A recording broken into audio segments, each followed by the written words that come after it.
and both I of think us. we're in the tip of the iceberg right now as far as the lay of the land and how it's going to be changed after everything is said and done. Yeah, well, let's see, man. It's like I said, it's some interesting times. Although, like I said, it's kind of cool shit they did. To me, it's like, okay, good, teach them a lesson, but don't fucking break the system, because you got grandmas and grandpas who are about to retire, who their fucking 401ks right now might be in jeopardy. And well, they didn't just change the system is not changed right now. They broke it. Well, that's what I'm saying. Like it's the broke. the Wall Street as we know it has been broke. Yeah. When you have Wall Street financial experts coming on TV and demanding that regulations be put on how you trade stock, now you know something happened. This is when you know the people that want no regulations so they can continue to do this are now calling for it. The system has been broke.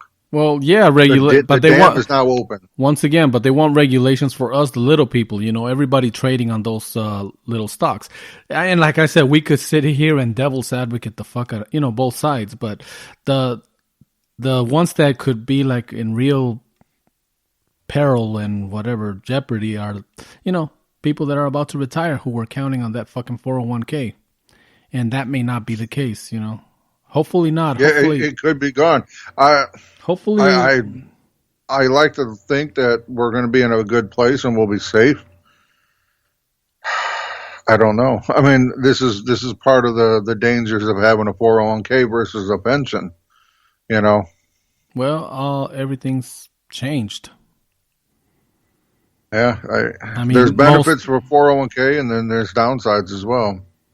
Well, companies, even government agencies, started going in that direction. 401k. Yeah, well, because of Wall Street, at least in my eyes, Well, yeah. Kind of proved me wrong, kind of thing. And like I said, once again, you got to have in order for a battery to work, you got to have a positive and a negative side. And unfortunately, there's a delicate balance. And I think right now it got all fucked up.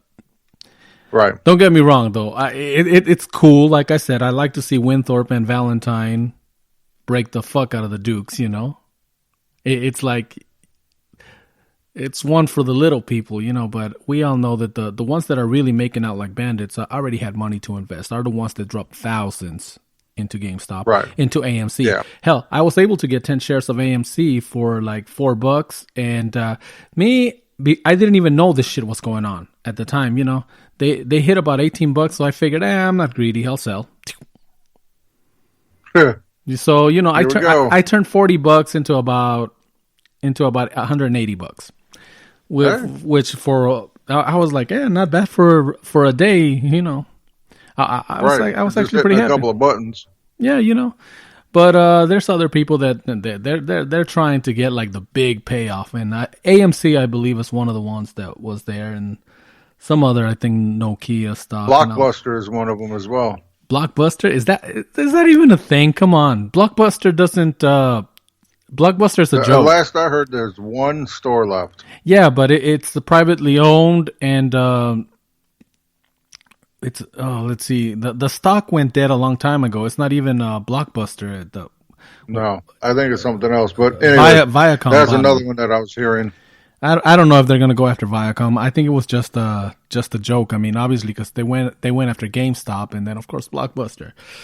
Well, now there's people calling for the people that inflated or bought all these GameStop stock, that they're the big wigs or the elites are like, they're pissed. They're wanting lawsuits to happen and all this kind of craziness. Because they're stuck with the bill.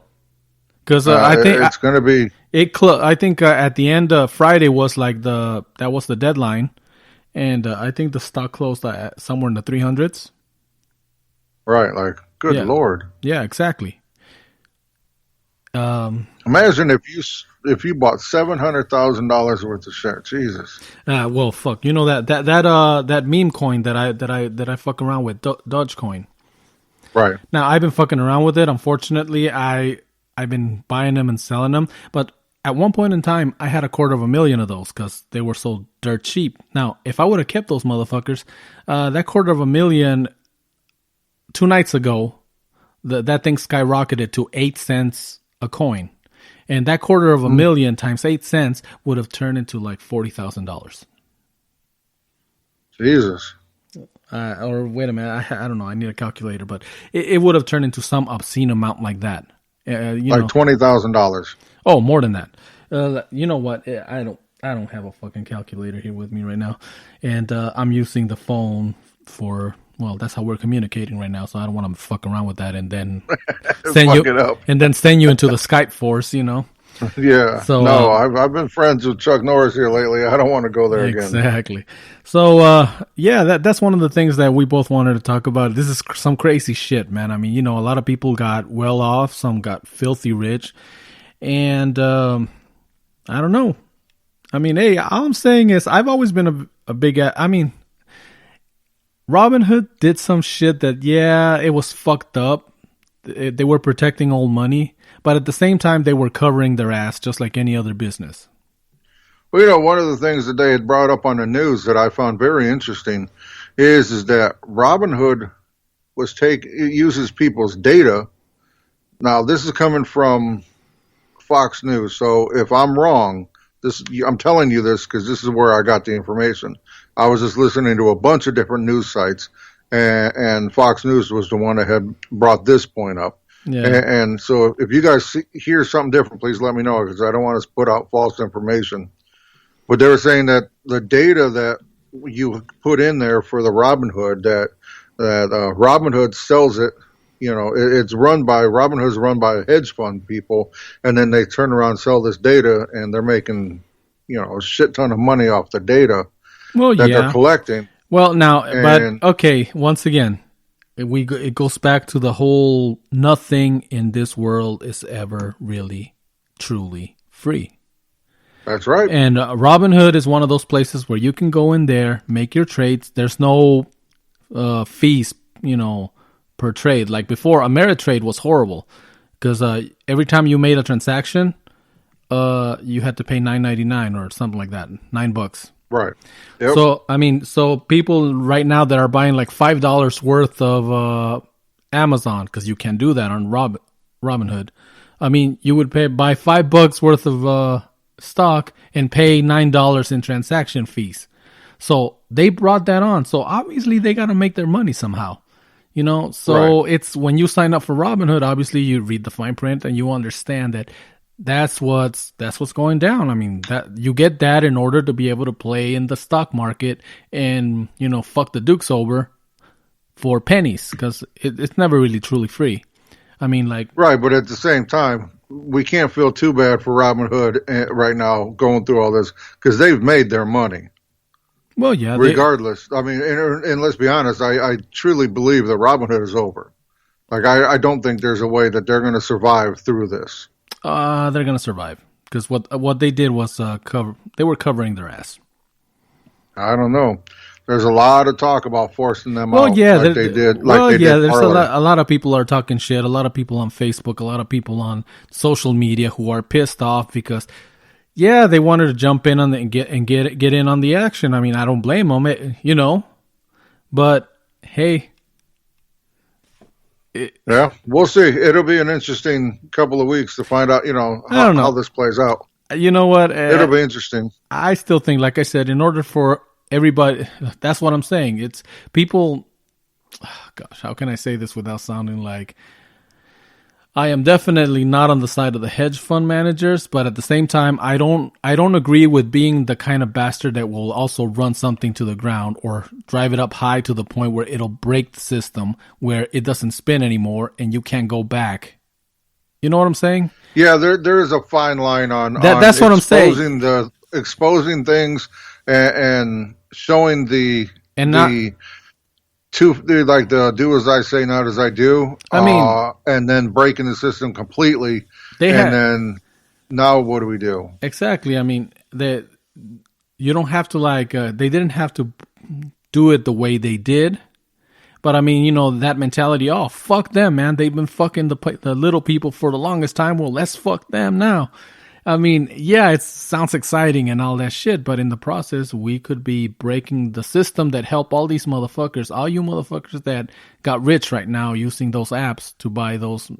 I mean, if the system breaks or changes come about that become very hard, a lot of people won't be able to take part in that system anymore.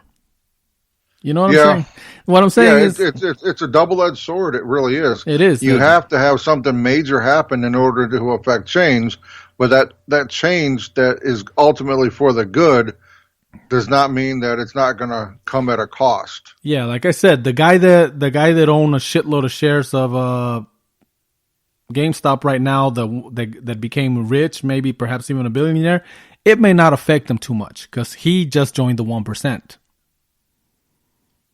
But the rest of us that are on those stocks trying to do something, may not get a chance if the system is broken. I'm just saying, I did hear one good thing. I was reading an article shortly before we came online. It was talking about I don't know how old he was, maybe 10. I think the article might have, I forget, 10 or 11. Anyways, for Christmas a couple of years ago, maybe 2 years ago, he was gifted, to show responsibility with finances, he was gifted some stock for his favorite company, which at that time, being a young kid, was GameStop. Yeah. He was gifted I don't know how much, but a substantial amount. $6 a share. That's how much. Yeah, something like that. Yep. And now this kid's going to be able to pay for his education because he held on to it. Like, he can pay for his college now because of the stock that he that's a sweet story, I mean, yeah, he held on to it. I mean, but he had that stock. He's had it. He didn't just jump in with the I'm gonna fuck the hedge funds. And like I said, don't get me wrong. It's like I'm not for them, but at the same time, I mean, I just want the system to continue working so that the rest of us can go over there and I don't know. It's a very very delicate balance. It's just like when you work for a company. If you don't, as an employee, don't take care of the company's resources, eventually the company's gonna go fucking broke. Because there's no company in the world that has all the money in the world, like some motherfuckers like to think. Oh, my company, oh shit, they make a shitload of money. Yeah, but they also spend a shitload of money. But anyway, the bottom line is, fuck. It's been a crazy week. I missed out on the opportunity to become rich, and be like Dave Chappelle at the end of his show, I'm rich, bitch. Right. But anyway, it was like, even with Dogecoin, like I said, I would have had somewhere in the neighborhood of 40 grand 2 days ago if I would have kept the Dogecoin that I had probably a year and a half ago. The stocks, I mean, if I would have known that AMC was going to be... Well, AMC's gone down in price. I don't know if AMC was as hard or in the same fucked up situation that GameStop was. But I think I don't know. I think GameStop was the one that they truly found out that, these motherfuckers, they sold a shitload of stocks on a short sale, and they gotta pay them back. They're like, so when the contract is up, they gotta pay him back, and the contract was up Friday. So yeah, they got fucked hard. Yeah, it's one of those in the goat ass. Yeah, So right now, Billy Ray and whatever his name, Winthorpe. I can never remember. Right. Dan Aykroyd. It's been years since I've seen that movie. Oh, that movie's one of my favorites because I've always been into the stock market and shit like that. So it's one. Anyway, so like I said, I got to see a real live version. I mean, and basically read it, being Eddie Murphy and Dan Aykroyd, and the big hedge funds, the Dukes. But now they got their ass handed to them. Yeah, but like I said, now we're all waiting to see if, like, okay, well, you guys, show these motherfuckers, but hopefully the system is not so fucked up or broken that bad that we can't go back there anymore and do our thing, I mean, I don't know. I mean, I like the convenience of being able to be anywhere looking at stock prices, being able